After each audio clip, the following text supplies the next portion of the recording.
नमस्कार, मैं रवीश कुमार। दिल्ली में गृह मंत्रालय के बाहर धरना दे रहे तृणमूल के सांसदों को जिस तरह से पुलिस उठा कर ले गई वो देखने में शर्मनाक भी था, हास्यास्पद भी। महुआ मोइत्रा को पुलिस इस तरह ले जा रही है।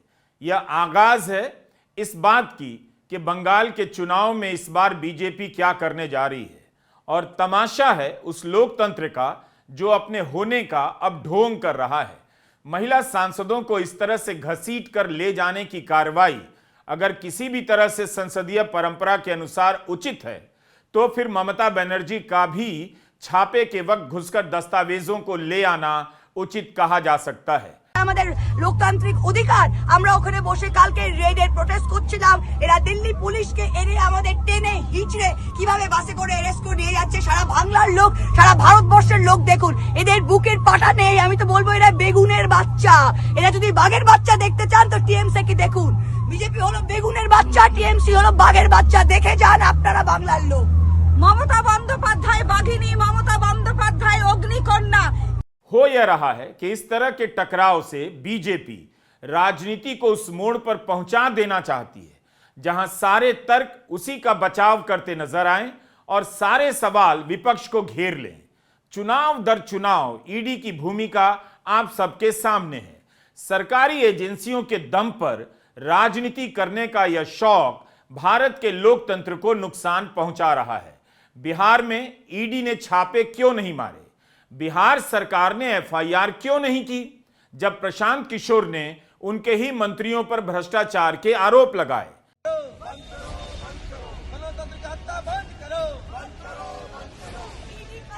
आज सुबह ममता बनर्जी ने तृणमूल कांग्रेस के सांसदों को अमित शाह के दफ्तर के बाहर तैनात कर दिया। बैनर पोस्टर लेकर उस दफ्तर के बाहर ये सांसद खड़े हो गए जिसके भीतर भारत की राजनीति की अदृश्य शक्तियां विचरण करती हैं। जहां से भारत की गृह व्यवस्था संभाली जाती है उसके बाहर खड़े इन सांसदों के बैनर पर लिखा था, बंगाल मोदी शाह की गंदी चालों को खारिज करता है। अमित शाह की ईडी बनाम बंगाल की जनता, जितना भी हमला कर लो बंगाल जीतेंगे हम लोग। जाहिर है यह अमित शाह को सीधे सीधे चुनौती थी, जिन्हें एक दिन पहले ममता बनर्जी नॉटी और नास्टी मंत्री कह रही थी। तो क्या अमित शाह को भी इस बात पर गुस्सा आया होगा? वैसे अमित शाह को गुस्सा आता है, मगर बड़ी बात थी कि इस बात को जानते हुए भी तृणमूल कांग्रेस के सांसदों का उनके दफ्तर के बाहर खड़े हो जाना। डेरेक ओब्रायन के साथ इस तरह की धक्का मुक्की पर गोदी मीडिया शायद चुप ही रहे। याद नहीं दिलाएगा कि जब यही डेरेक ओब्रायन यूपी में हाथरस की बलात्कार पीड़िता के घर मिलने जा रहे थे तो पुलिस ने तृणमूल के सांसदों को धक्का दे दिया, मिलने नहीं दिया। उस वक्त यह भी याद कीजिए कि राहुल गांधी को पुलिस ने किस तरह धक्का देकर गिरा दिया था। वैसे आप कितना कुछ याद रखेंगे, कितनी बात भूल जाएंगे डेरेक ओब्रायन को उठाकर ले जाने के इस दृश्य के साथ? क्या आपको याद आता है कि किस तरह पिछले चुनाव के पहले बंगाल में संदेश खाली का बवाल खड़ा किया गया? रोज रोज गोदी मीडिया में संदेश खाली को लेकर बहस चलती थी। उस केस का क्या हुआ? क्या कोई नतीजा निकला? कोलकाता के अस्पताल में एक डॉक्टर के साथ बलात्कार के मामले को लेकर बीजेपी ने कितना तूफानी प्रदर्शन किया, कितने आरोप लगाए, मगर सीबीआई की जांच से क्या निकला, वो केस आज किस मोड़ पर खड़ा है किसी को पता नहीं। तो क्या इन सांसदों को मजबूर किया जा रहा है कि वे अमित शाह के दफ्तर के बाहर प्रदर्शन करने आए, टकराव बढ़ता चला जाए? गृहमंत्री के दफ्तर के बाहर प्रदर्शन करने की हिम्मत तो आम आदमी पार्टी भी नहीं जुटा पाई जब संजय सिंह, अरविंद केजरीवाल और मनीष सिसोदिया को महीनों जेल में डाला गया। किसी को पता भी है कि उनके जमानत पर बाहर आने के बाद उन मामलों का क्या हुआ? क्या कोई नतीजा निकल रहा है?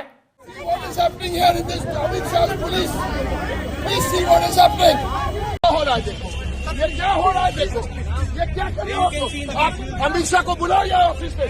बंगाल में क्या कर रहे हैं अमित शाह? अमित शाह क्या कर रहे हैं? डेटा चोरी कर रहे हैं, वोट चोरी कर रहे हैं Amit Shah. You are being detained now. You are being detained. You are being detained now. You see what is happening with Amit Shah's Delhi police. You see what is happening to MPs. All our MPs have been picked up. कहा जा रहा है कि ममता बनर्जी जांच में सहयोग नहीं कर रही हैं, बाधा डाल रही हैं। 8 जनवरी को ईडी ने जो जवाब दिया उसमें ईडी बचाव की मुद्रा में नजर आई। ईडी कह रही थी किसी पार्टी मुख्यालय पर छापा नहीं मारा गया, मगर ममता बनर्जी ने कहा कि प्रतीक जैन जिनके घर और दफ्तर पर छापा पड़ा उनके पार्टी का काम देख रहे थे, पार्टी के प्रभारी थे। ममता बनर्जी ने आरोप लगाया कि उनकी पार्टी से जुड़े दस्तावेजों को हथियाने का प्रयास किया गया। यह सवाल क्यों गायब है कि ममता बनर्जी ने कानून के काम में बाधा डाली, बीजेपी से लेकर सड़कों पर तो नहीं उतरी? क्या ईडी के पास पूछने का नैतिक अधिकार नहीं? क्योंकि तब यह पूछा जाएगा कि बात यहां केवल कानून के काम में बाधा डालने की नहीं है, ईडी के रिकॉर्ड की भी है। हर बार हेमंत सोरेन का उदाहरण दिया जाना चाहिए, क्योंकि हेमंत सोरेन ने ईडी की गिरफ्तारी से पहले विधानसभा का सत्र बुलाया, भाषण दिया, इस्तीफा दिया और कानून का सम्मान करते हुए जेल चले गए। लेकिन क्या कानून ने अपने काम का सम्मान किया? इसकी परवाह की कि जिस कानून के सम्मान में एक राज्य का मुख्यमंत्री इस्तीफा देकर जेल जा रहा है, उस कानून का एजेंसियों का भी दायित्व बनता है कि अपना काम ढंग से करें, विश्वसनीय तरीके से करें। 5 महीने तक हेमंत सोरेन को जेल में रखा गया। हाईकोर्ट ने यही तो कहा कि हेमंत सोरेन के खिलाफ पहली नजर में कोई केस नहीं बनता है। ईडी का दावा भ्रामक है। विश्वास करने का कोई कारण नहीं बनता कि हेमंत सोरेन ने मनी लॉन्ड्रिंग की है। बताइए, ईडी भ्रामक दावे पर, कमजोर केस पर एक मुख्यमंत्री को जेल में डाल देती है और बीजेपी चाहती है कि ईडी के काम में केवल विपक्ष सहयोग करता चले, ईडी अपना काम ठीक से ना करे। ईडी के पास नैतिक अधिकार नहीं है, उसके पास किसी को भी जेल में डालने का अधिकार भले है। आप भूल गए होंगे, हरियाणा चुनाव के समय कांग्रेस के विधायक सुरेंद्र पनवार को ईडी अवैध खनन के केस में जेल में डाल देती है। 90 दिनों से अधिक जेल में रहने के बाद Punjab and Haryana high court ने ईडी की हरकतों को इंडिफेंसिबल इन लॉ कहा है। यानी इस एजेंसी ने ऐसा काम किया जिसका बचाव कानून के सामने किया ही नहीं जा सकता। कांग्रेस विधायक की गिरफ्तारी को अवैध करार देते हुए पंजाब और हरियाणा हाईकोर्ट के जस्टिस महावीर सिंह सिंधु ने यहां तक कह दिया कि 14 घंटे पूछताछ करके आप कोई हीरो नहीं बन जाते। सुप्रीम कोर्ट ने भी हाईकोर्ट के फैसले को सही माना। तत्कालीन जस्टिस अभय एस ओका और जस्टिस ऑगस्टिन जॉर्ज मसीह ने कहा, ईडी का व्यवहार अमानवीय था। क्या ईडी के पास किसी भी प्रकार की नैतिक शक्ति बची है? 2020 के मामले में 2026 में छापे पड़ रहे हैं। ईडी यहां हीरो बनने की कोशिश नहीं कर सकती। यह लाइन पंजाब हरियाणा हाईकोर्ट के फैसले से ही हमने उधार ली है, जब कोर्ट ने ईडी को कहा कि 14 घंटे पूछताछ करके आप कोई हीरो नहीं बन जाते हैं। हवाला के कथित पैसे का संबंध कोलकाता के मामले में गोवा के चुनाव से जुड़ा जा रहा है, लेकिन 2026 आ गया, अभी तक सर्च का ही काम चल रहा है। आपके सामने ईडी का कई सारा रिकॉर्ड है, इससे भी ज्यादा रख सकता हूं। ईडी के बयान से भले ही यह मामला कितना भी गंभीर लगता हो, मगर इसका जवाब नहीं मिलता कि 2020 के केस में आप 2026 में छापे मार रहे हैं, जब बंगाल में कुछ महीने के बाद चुनाव होने वाले हैं। क्या इस सवाल का मतलब है कि ममता बनर्जी छापे के वक्त घर में घुस गईं और दस्तावेज छीनकर सरकारी काम में बाधा डाल रही थीं? कानून की नजर में यह मामला बन सकता है, लेकिन क्या कानून की आड़ में एजेंसियां अपराध कर सकती हैं जो सीधे सीधे अपराध ना भी लगें, लेकिन काम के नाम पर किसी बेकसूर को जेल में डालती रहें, बिना सबूत के मुख्यमंत्री को जेल में डालती रहें, अवैध गिरफ्तारियां करती रहें? तो ईडी कोई सामान्य विभाग नहीं है। ईडी की स्थापना कानून से हुई है, इसके अधिकार कानून की किताब से निकलते हैं। लेकिन क्या इसका काम कानूनी है? क्या यह कानून का पालन खुद कर रही है? इस पर भी बड़ा सवाल है। यह दृश्य कोलकाता का है। जादवपुर बस स्टैंड से हाजरा मोड़ तक ममता बनर्जी ने ईडी के छापे के विरोध में मार्च किया।